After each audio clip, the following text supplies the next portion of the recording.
క్యారెక్టర్లో దమ్ముండాలి కానీ స్క్రీన్ మీద లవర్గా చేస్తే ఏంటి, పిల్లలు తల్లిగా చేస్తే ఏంటి అనే క్లారిటీకి వచ్చేసారు మన హీరోయిన్లు. ఒకరిని చూసి మరొకరు సిల్వర్ స్క్రీన్ మీద అమ్మతనాన్ని ఆస్వాదించడానికి సిద్ధమవుతున్నారు.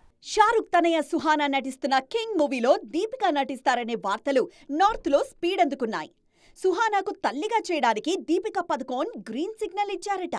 ఈ సినిమాలోనే కాదు, ఇంతకు ముందు కూడా జవాన్, బ్రహ్మాస్త్ర, కల్కి మూవీ ఏదైనా మదర్ రోల్ కి ఓకే అనేశారు దీపిక. సౌత్ లో ఇదే రూట్లో ఉన్నారు నయనతార. పిల్లల తల్లిగా చేయడానికి ఎప్పుడూ వెనకాడలేదు లేడీ సూపర్ స్టార్ నయనతార. ఆమె బాలీవుడ్ ఎంట్రీ జవాన్లోనూ ధైర్యంగా ఓ పాపకు తల్లిగా నటించారు.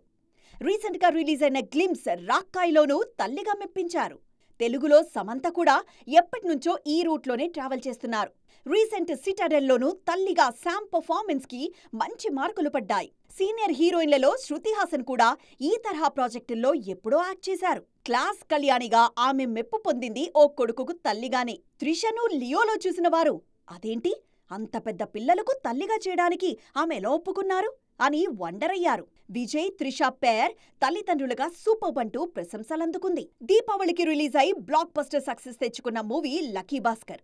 ఈ సినిమాలో మీనాక్షి చౌదరి కూడా ఓ అబ్బాయికి తల్లిగా నటించి మెప్పించారు. కథలో దమ్ముంటే హీరోయిన్ కి పిల్లలున్నా లేకున్నా ఆడియన్స్ దగ్గర మైనస్ మార్కులేవీ పడవు.